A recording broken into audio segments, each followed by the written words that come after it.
আপনারা যারা এই যে করতে চাচ্ছেন, নগদ অ্যাকাউন্ট ইসলামিক করতে চাচ্ছেন, তাদের জন্য আজকের ভিডিওটা। আপনারা সর্বপ্রথম এই যে নগদ অ্যাকাউন্ট ইসলামিক করার জন্য প্রথমেই আপনারা এই যে নগদ অ্যাকাউন্টে ঢুকবেন, প্রবেশ করবেন নগদ অ্যাকাউন্টে। তারপরে এখানে আপনার পিন নাম্বারটা যা লাগবে, আপনার পিন নাম্বারটা দিবেন।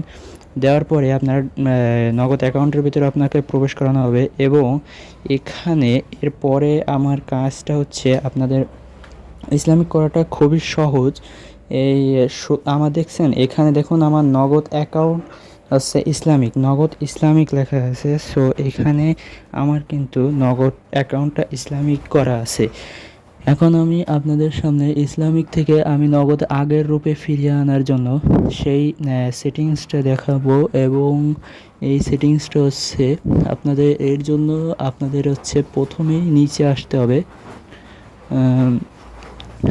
নগদ অ্যাকাউন্টটা নিচে আসতে হবে। দেখুন আমি এখানে নিচে এই যে আমার নগদ, এইখানে ক্লিক করতে হবে আপনাদের।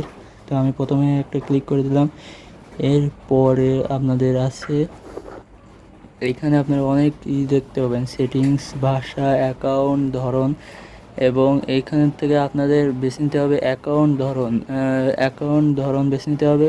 তো এখানে আপনারা ক্লিক করবেন এবং এখানে আবার পিন নাম্বার চাবে, পিন নাম্বার দিবেন। পিন নাম্বার দেওয়ার পরে আপনাদের নিশ্চিত অপশনে, এই যে নিশ্চিত অপশন দেখতে পাচ্ছেন, নিশ্চিত অপশনে ক্লিক করবেন। তো নিশ্চিত অপশনে ক্লিক করার পরে আপনাদের আমার কিন্তু আগের রূপে ফিরে গেল।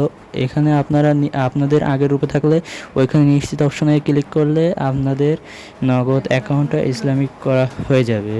আবার যদি আপনারা নগদ অ্যাকাউন্টটা ইসলামিক থেকে আগের রূপে ফেরাতে চান, তাহলে আবার এইখানে সেটিংস অপশনে পিন নাম্বার দিবেন। পিন নাম্বার দিয়ে একইভাবে ওই নিশ্চিত অপশনে ক্লিক করবেন। নিশ্চিত অপশনে ক্লিক করার পরে আপনাদের আবার আগের মতো আগের অবস্থানে ফিরে যাবে, আগের অপশনে ফিরে যাবে। এবং তো ভিডিওটা ভালো লাগলে একটা লাইক করবেন, শেয়ার করবেন। নগদ অ্যাকাউন্ট কিন্তু ইসলামিক করা খুবই সহজ। তো খোদা হাফেজ, আজকে এই পর্যন্তই।